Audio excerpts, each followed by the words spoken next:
headlines. Bandits kill one, injure another in attack on police personnel residence in Zaria. The story of a rape victim. Kaduna residents express diverse views as Hamilton hits.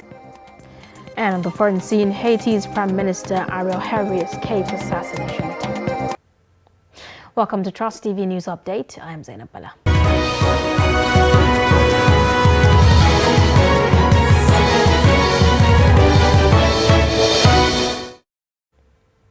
Welcome to the program. The news in detail. One person is confirmed dead and another injured after a bandit attacked the home of a personnel of the Inspector General of Police Special Intelligence Response Team ASP Ali Umar at Kofar Kona area of Zaria local government area in Kaduna State. Speaking to Daily Trust via phone, ASP Ali Umar, who confirmed the attack, said his house seemed to be the main target and said one Abubakar Ali is reportedly killed, while an elderly person identified as Abubakar is shot in the chest and has been rushed to hospital for medical attention. He said the bandits also rustled some unspecified number of cows from his Fulani neighbors just outside the Kodar Kona gate of Zaria city, adding that the area is now calm as a combined team of security agents that came to their rescue had saved the situation. Reports say the bandits stormed the area a few minutes after 9 p.m. in large numbers and headed straight to the home of the police officer, shooting sporadically to disperse the residents. Now, Bello Turji, a notorious bandit in Zamfara State, on Monday released 52 people who had been under captivity for a long time. According to reports, Turji is the arrowhead of killings and kidnappings around Shinkafi, Sabon Birni and Isa local government areas of Zamfara and Sokoto states. Last month, Turji wrote to Shinkafi Emirate Council stressing his willingness to lay down his arms and embrace peace. Sources say it is part of the dialogue with Turji that led to the release of the kidnapped victims. Still ahead, residents of Bauchi in northeast Nigeria are optimistic that the country will overcome its numerous challenges currently facing it in the year 2022. Nigeria has faced a myriad of security problems and high cost of essential commodities in the previous year. Trust TV's Adamu Imam reports that the residents want government to galvanize its efforts towards ending insecurity. Despite the current problems of insecurity that bedevil the country at the moment, residents in Bauchi State are still hoping the country will develop if leaders and followers will be sincere and change their mindset while putting the country first. Call on the government to do more. Yes, they are doing, but maybe what they are doing right now is not good enough. But with more efforts and coordination and plan, we believe, and I believe that we overcome the insecurity that we have faced with in this nation. God will also give them the ability to develop the country further and to take us out of our present predicament.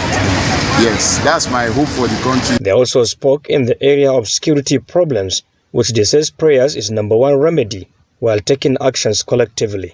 I'm hoping that Nigeria will be great, Nigeria will be secure, that people will travel freely, things will move around, that nobody will be sleeping eyes open because of the fear of attack that will be coming. That people can visit their loved ones whenever they want to because they know that their lives are safe and free. And then everyone will be at peace and Nigeria will move to a greater height.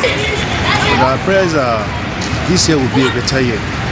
They will be more dedicated in securing this country so that we'll be able to go forward, so that our country can be able to be more productive.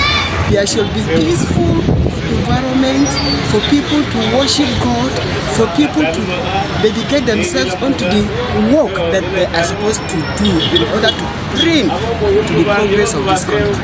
That is my desire. Meanwhile, security experts says the issue of insecurity is beyond the government alone. Others have a role to play, urging them Nigerians are safe and secured wherever they decided to live in the country. Adam Imam, Trust TV News, Bauchi. The People's Democratic Party (PDP) in Zamfara State has called on Governor Bello Muhammad-led administration in the state to demonstrate strong political will to bring an end to the prevailing insecurity in the state.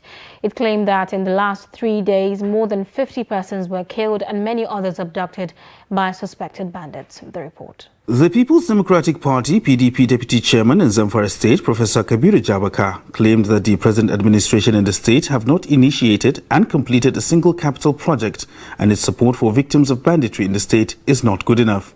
The PDP is asking the Bello Muhammad administration to wake up to what it described as a slumber to live up to its constitutional responsibility of ensuring the welfare and security of the citizens. The PDP alleged that in the last 3 days, more than 50 persons were killed, while several others abducted in the state. But instead of State Governor Bello Muhammad to stay behind to provide succor to the victims, he left the country to Niger Republic to watch wrestling. The welfare of the people and security of their lives is the primary purpose of government, as enshrined in our Constitution and other international charters signed by our country. But unfortunately, if we look at the attitude of the leadership in the state, their acts demonstrate that they have chosen comfort as their primary objective of leadership in the converse. Why? Because everybody, I'm sure, will agree with me that it is dishonorable of our leadership in the state at this very critical time, at this very challenging time, when the state is profusely bleeding, lives are lost every day, more than 50 people killed in 3 days, houses torched, and several people abducted, that the head of governance in the state can leave the state as well as the country only to go and enjoy a pastime watching wrestling in Niger. Professor Jabaka decried that the state's economy and schools have been shut down in the state for some time, but the state government is not making any efforts to improve the situation. It wants the state government to work hard to ensure peace returns to the state so that the economy can pick up. How do you imagine a leader having, comfort when his state is bleeding like this, when the economy of his people is completely ruined, when education of the people of the state can be said to be educationally shut down? Our children are shut down from school, we can say indefinitely. This is very unfortunate. So I think these are enough for the people of Zamfara State to be conscious of what is happening so that they decide for themselves. The Zamfara State PDP Deputy Chairman, Professor Kabiru Jabaka, highlighted the areas the present administration has not done well, to include lack of establishing official IDP camps, inadequate support to victims of banditry, and completion of a single capital project in the state, among others. And now down to more personal matters. Despite the Nigerian authorities' declaration of a state of emergency on sexual and gender-based violence, rape persists at crisis levels, with most survivors denied justice and hundreds of cases of rape going unreported due to pervasive corruption and stigma. Now, our reporter Mardia Umar speaks with a rape victim, and she tells a story. The rate at which women and girls are raped in the country is at an alarming rate. Today, we're here in one of the suburbs in the Federal Capital Territory to speak to one of the rape victims, how this incident has affected her life massively. It happens when we were still in our former area. In the evening, I was at home, so one girl that normally comes to our house come and met my mom and told her that please let me follow and come outside so that I will stay outside and gist a little. So she kept on disturbing my mom and my mom said no. Then when she came back for the last time, my mom said okay, since she's disturbing her, that she followed her, that let me go with her, but let us not stay. So when we went, was about 4 of us there. So she went and was talking to another boys. Then me and one small girl, our neighbor, was now playing outside. So one boy that was living in the chief palace came and called us. We refused to go. Then the girl that come and took me outside now said that we should go and hear what is happening. When we now went, we didn't enter inside the compound. We stand at the gate. We did not know that the boy was hiding beside the gate. When we went, he drew me and the girl inside the gate. The girl now ran and come outside, now hold me and dragged me inside his room. And then he dragged me and went and removed my clothes. No, there was nobody. Like the gate was 2 gates. Outside was the children rooms. The east side is their father and their mother room. So when you are shouting outside, they will not hear you because the east side gate is far. It's not that close that they will hear you. He now off my clothes. I now slept with me, now have sex with me. And you will shout. When he's done, he now said I should go out. When I now go out, I now run and go and told my mom that this is what happened. She now called the girl that went together and asked her. Then the girl now said that she forgot to come and tell her that this is what happened. Then immediately, my mother rushed and bathed me and checked me, went to a chemist, she bought some drugs for me. Then from there, she now saw some people number and she called them. They now directed her. We went there. So the people connected us with some NGOs and they are the one that was taking care of me. They take me to the hospital. Every time they bought drugs for me that will be taken. After that, I still saw him. He used to come to our compound and still be threatening me and my mother. Because some people used to tell him that my mother is taking action about the case, so he used to come and be threatening my mother. When this happened, I just used to come outside. I just used to be inside, and that time when he talked to me, I don't concentrate there. Even when this happened, I stopped going to school. I was supposed to be in JS2, but because of that, I missed one of my class. I did not go to school. The case of this minor is one out of the thousands of people that are affected by this hydra-headed monster yearly in Nigeria. But with speaking out, with a lot of enlightenment on where to go, if things like this happened, we will get to the right space where we no longer have to worry what happens to the perpetrators of this heinous crime. Martia Umar, Trust TV News, Abuja. Very sad indeed. You're watching Trust TV News Update. Coming up. Activities gradually returning to Abuja after long break. Details of this story and more after the break. Do stay. The board and management of Media Trust Limited invites the general public to its annual Daily Trust Dialogue, themed 2023, The Politics, Economy and Insecurity. Date, 20th January 2022. Location, NAF Conference Center and Suites, Abuja. Time, 10 a.m. prompt. Chairman of the occasion, former Head of State, General Abdulsalami Abubakar, GCFR. Guest Speaker, Governor of Kaduna State, Malan Nasir Ahmed El-Rufai. Guest Speaker, Governor of Ebonyi State, Engineer David Umahi. Guest Speaker, former Chairman, Federal Inland Revenue Service, Mrs. Ifueko Omoigui Okauru. Moderator, Executive Director, Daria Media Nigeria Limited, Kadariya Ahmed. The event will be transmitted live on Trust TV, and all participants must observe COVID-19 protocols and wear their face masks.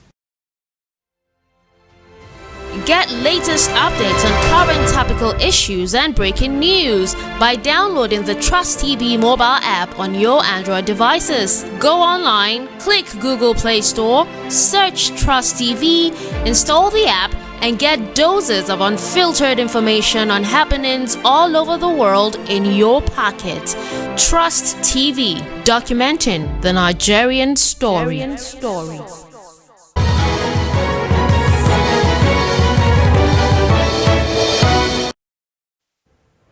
All right, welcome back. If you are just joining us, this is Trust TV News Update. Our top stories.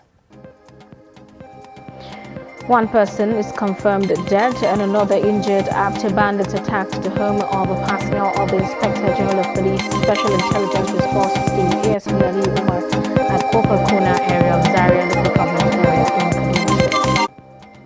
And residents of Bauchi, northeast Nigeria, are optimistic that the country will overcome its numerous challenges currently facing it in the year 2022. Still ahead, the Nigeria Center for Disease Control says over 670 COVID-19 cases are reported across the country on Monday, an increase compared to the 573 recorded on Sunday. The agency said the new cases are logged in 10 states and the Federal Capital Territory. Lagos recorded 277 cases, Kaduna 199, the FCT 120 cases, Kwara 20, Abia 14 and Rivers 11. Others are Gombe with 9 cases, Katsina 9, Bauchi 6 cases, Edo 3 and Cross River 2 cases. According to the NCDC data, 828 people are discharged after they recovered from the infection. Meanwhile, 6 persons were said to have died from COVID complications. So far, over 200,000 infections are recorded with over 200,000 recoveries and over 3,000 fatalities across the 36 states and the FCT. Now, the haze and cold associated with Harmattan is biting hard on residents in Kaduna. Some residents told Trust TV that they have no option but to wear protective clothing and come out to look for their daily bread. Others say the weather is, however, good for their system.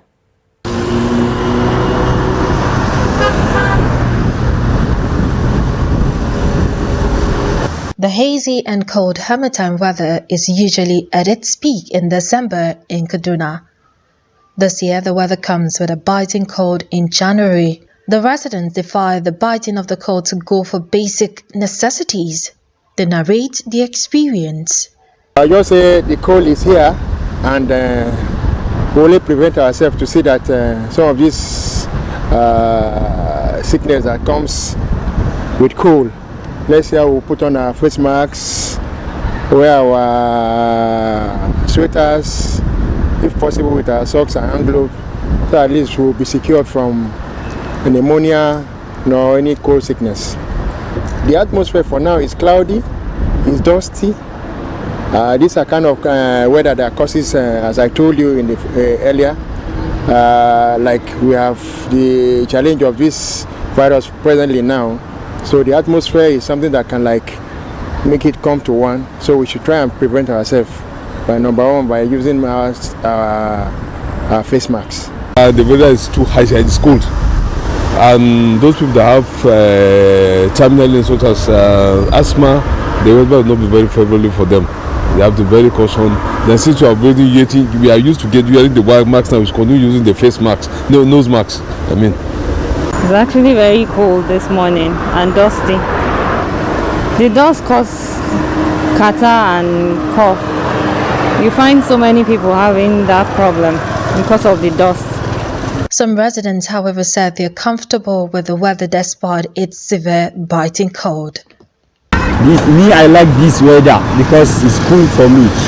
But you know, say there's different people that maybe another people they are feeling the cold, but me, I'm okay. As you see me, you know, say I'm very okay with this weather. I'm enjoying it. The cold? Yes. And the reason why I say so, you can see me probably moving around since morning, so it's good for my body, and I think it's good for everybody. As the end of the Yuletide approaches, activities in some motor parks and businesses that were closed during the Christmas and New Year celebrations are gradually returning to normal. Our reporter Mardia Umar went around the city centres to see how activities are picking up in the Federal Capital Territory. The Christmas and New Year celebrations are gradually winding down. Going around the streets of Abuja today, some shops were closed, markets were empty, and the streets in some areas were kind of empty, devoid of people. But in the city centers where we're standing right now, we saw cars building up. You know, the traffic lights, which used to be empty, is building up. Though today is a public holiday, but we can see that the activities we witnessed in Abuja prior to the holiday is gradually picking up, and that's the situation right now. Let's see, maybe moving forward from this moment, we'll see a lot of people coming into Abuja, because some people have actually gone out to spend Christmas, gone out of Abuja rather to spend Christmas with their loved ones. And that's the situation report for now. I am Mardia Umar reporting for Trust TV News. Area 2 Command of the Nigeria Customs Service in Onne Port says it generated 188.64 billion from January to December 2021 in revenues, compared to the 69.68 billion it generated in 2020. In a statement, the Customs Area Controller of the Command, Comptroller Awal Muhammad, commended the officers for their effort in revenue collection, enforcement, and trade facilitation. Mohammed warned that the command in 2022 would deal with those who perpetrate crimes such as smuggling, adding that their cargo will be seized and they will face risk of arrest for prosecution in accordance with the Customs and Excise Management Act. According to him, 34 seizures worth a total duty of 11.98 billion naira were made in 2021, and prominent among the seizures was 1,387 cartons of tramadol. And on the foreign scene, gunfire broke out in the northern Haitian city of Gonaives, forcing the country's Prime Minister Ariel Henry to cancel a speech to mark the Caribbean nation's Independence Day. The Prime Minister's office on Monday said that bandits and terrorists made an attempt on Henry's life and accused the group of hiding behind walls to attack the convoy and of threatening the bishop by surrounding the church. Clashes between police and armed groups erupted during official celebration in the city of Gonaives, where Haiti's Declaration of Independence was signed over 200 years ago. One person was killed and 2 others injured. Haiti has been gripped by surging gang violence and kidnapping for ransom, especially in and around the capital, Port-au-Prince, as the country sinks into deeper political instability following the assassination of President Moise in July. And in sports, Super Eagles of Nigeria had their second training session with 14 players on duty at MKO Abiola Stadium, Abuja on Monday, ahead of African Nations Cup in Cameroon starting on the 9th of January. Some of the players expressed their feelings about the tournament. The most important thing is to take one game at a time. So the first focus is to focus on the first game, which is against Egypt. So we'll take it up from there. For me, I'm not the guy that sets targets in terms of saying I'm going to do this. I think it's about getting set for each game, putting in the sheet for the country, and let's see how it goes at the end. The new competition, and yeah, it feels different because nothing is safe, nothing is promised. So yeah, we're back on fighting for the spot again. And but one thing is for sure, no matter who's going to play, we're going to do everything for the country and do our best. I think it's important how you enter the tournament. If you enter the tournament with a very good game, yeah, then they already know about you. So I think the first game is going to be very important, and after that it's just doing my thing and yeah, being on my best. That has been giving me a sleepless night because I want to prove myself. I want to give everything. I want to make Nigeria proud. So I think if I'm given the chance, I'll give my very best.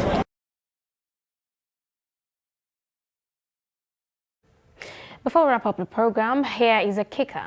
Blessed with a phenomenal voice and noted for captivating vocal improvisations, singer-songwriter Fikile Dala has a unique ability to touch the heart with her emotional range. She's using her music to raise consciousness in the youth and ignite positive change.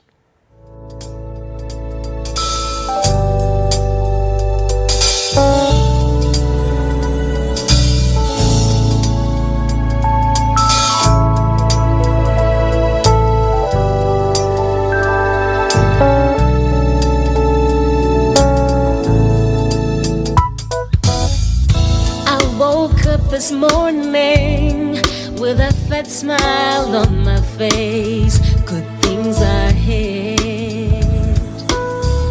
the warmth deep in my soul. My music touches on a lot of things, obviously inspiration, hope, messages of hope, love, happy times, happy vibes, good vibes, feel good vibes. I have tried over the years to advocate for women empowerment in my workspace field, which is the music, by writing the songs that will have those key messages of inspiring women to be strong, keep strong, and believe in themselves.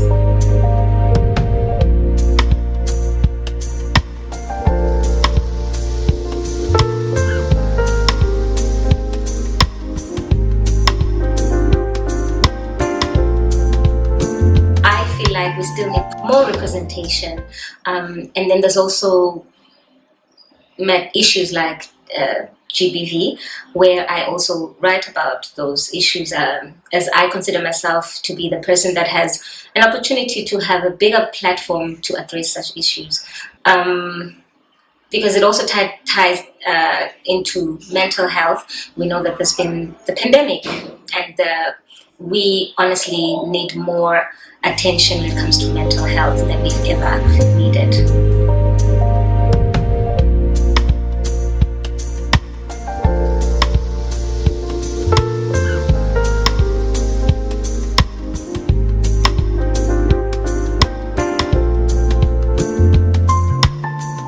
These are messages I also speak to myself on a daily with the songs that I write. I'm not only speaking to the people, but I'm also speaking to myself. There's a lot of upliftment that still needs to happen with regards to, we need to uplift each other as women. So I'm hoping that there's more women that can come out, more singers that can be doing the same and addressing issues that I have been over the years. We need to see more of that coming through. And perhaps this would be a better place. Well, thank you for staying with us. Do not forget to follow us across all our social media platforms. I'm Zainab Bala. Thanks for your time and company.